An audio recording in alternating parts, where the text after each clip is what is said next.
بسم الله الرحمن الرحيم نحمده ونصلي ونسلم على رسوله الكريم أما بعد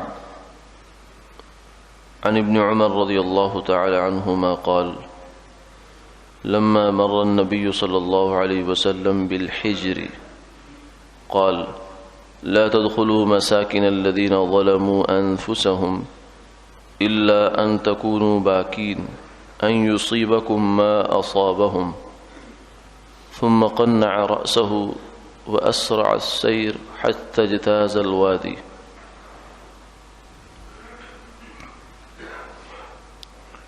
سیدنا عبداللہ بن عمر رضی اللہ تعالی عنہما سے مروی ہے کہ جب رسول اللہ صلی اللہ علیہ وسلم کا گزر حجر کی وادی پر ہوا تو آپ نے فرمایا کہ تم لوگ ان لوگوں کے گھروں میں داخل نہ ہو جنہوں نے اپنی جانوں پر ظلم کیا، مگر یہ کہ تم رو رہے ہو اور اس بات سے خوف زدہ ہو کہ جو عذاب انہیں پہنچا وہ تمہیں نہ پہنچ جائے۔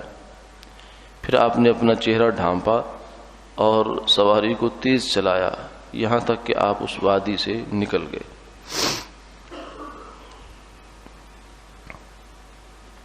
یہ تبوک کے سفر میں مدینہ منورہ سے تبوک کی طرف جاتے ہوئے راستے میں قوم ثمود ایک قوم ہوئی جن کے گھر اور کھنڈرات وہاں موجود ہیں۔ قوم ثمود یہ صالح علیہ السلام کی قوم تھی اور ان کو اپنی انجینئرنگ پر اور طاقت پر بڑا گھمنڈ تھا۔ یہ پورے پہاڑ کو کھود کر اس کے اندر اپنا گھر بناتے تھے، یعنی پتھر کو تراش کر پورا گھر، فرنیچر، سامان، یہ وہ فلاں سب چیزیں پتھر کی بنا لیا کرتے تھے۔ تو ان پر اللہ تعالیٰ کا عذاب آیا، ایک چیخ نے ان کو ہلاک کر دیا، فأخذتهم الصیحہ۔ تو یہاں سے جب آپ صلی اللہ علیہ وسلم کا صحابہ کے ہمراہ گزر ہوا تو آپ نے فرمایا کہ ان کے کھنڈرات اور ان کے گھروں میں نہ جانا۔ کیوں؟ اس لیے کہ یہ لوگ عذاب یافتہ ہیں، یہاں اللہ کے عذاب کا کوڑا برس چکا ہے، اور اللہ کے عذاب جہاں آئے تو وہ جگہ پھر قیامت تک کے لیے صاف نہیں ہوتی، وہاں عذاب کے اثرات ہوتے ہیں۔ تو اس لیے فرمایا کہ یہاں ان میں داخل نہ ہو۔ ہاں اگر تمہارا گزر ہو رہا ہو تو روتے ہوئے ہو، عبرت کی نگاہ سے ہو، حسرت کی نگاہ سے ہو، خوف کی نگاہ سے ہو، کہ ایسا نہ ہو کہ جو عذاب ان پر آیا وہ ہمارے اوپر بھی کہیں نہ آ جائے۔ تو یہ آپ نے فرمایا۔ پھر آپ نے خود اپنا چہرہ ڈھانپ لیا اور سواری کو تیز فرما دیا یہاں تک کہ جب وادی ختم ہوئی تو پھر آپ نے اپنا چہرہ کھولا اور پھر عام رفتار کے مطابق آگے چلنا شروع کر دیا۔ تو یہ اس موقع پر ہوا۔ بعض روایات میں یہ بھی آتا ہے کہ آپ صحابہ نے اس کنویں سے پانی لیا اور اسے استعمال کیا، آٹا وغیرہ گوندھ لیا، تو آپ نے فرمایا کہ اس کو پھینک دو، یہ عذاب یافتہ پانی ہے، اس جگہ عذاب آ چکا ہے، اس لیے یہاں اس کو استعمال نہ کرو۔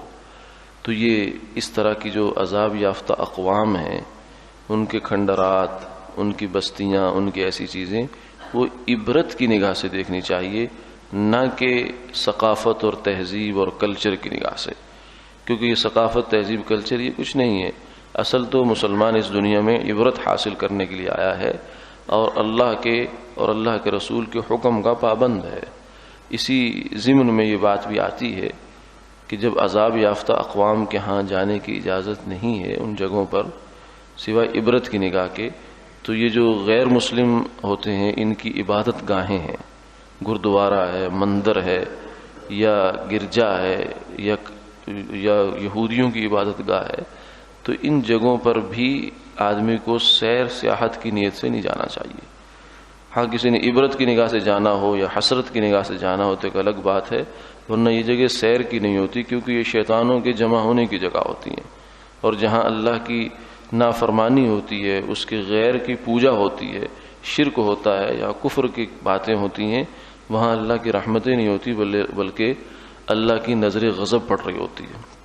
تو ایسی جگہوں پر بھی جانے سے احتیاط کرنی چاہیے۔ یہ کوئی سیر کی جگہ نہیں ہوتی، سیر کے لیے اللہ نے اور بہت سی جگہ بنائی ہیں، خوبصورت مناظر بنائے ہیں، پہاڑ بنائے ہیں، ندی نالے آبشاریں ہیں، وہاں جائے آدمی، جا کر اللہ کی قدرت کو دیکھے اور فتبارک اللہ احسن الخالقین کے مناظر دیکھے۔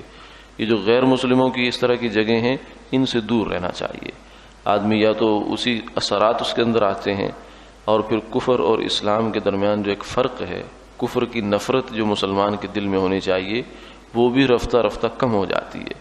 پھر ایک نوبت یہاں تک آتی ہے کہ آدمی یہ سمجھتا ہے کہ مسلمان بھی ٹھیک ہیں، کافر بھی ٹھیک ہیں۔